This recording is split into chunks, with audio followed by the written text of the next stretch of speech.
Hospital workers in Meriden and Hartford went through a surprise drill earlier today.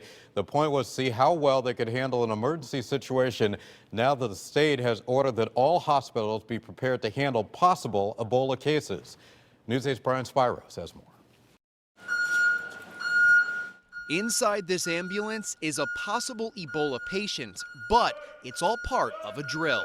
The importance of it is, though we have been planning for weeks on what we need to do and how to prepare, it's important that we test the systems that are in place. Today's drill began at Midstate Medical Center in Meriden. The simulation was simple but complex in matter. A possible Ebola patient was brought in via ambulance. The scenario, he just returned from West Africa with Ebola-like symptoms.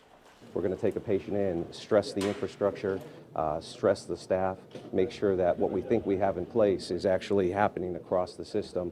That system involves everyone, from the first responders to the doctors and nurses at the hospital, all of them required to wear protective gear when handling the patient.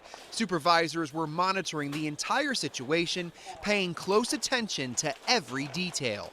We want to make sure that we keep the integrity of the hospital in play, so in case anybody else is coming in for any other event, that we're able to treat them and not compromise the hospital or the staff. Due to the fake Ebola symptoms displayed during the drill, Dr. Robert Levitt's calling from Midstate Medical Center in Meriden.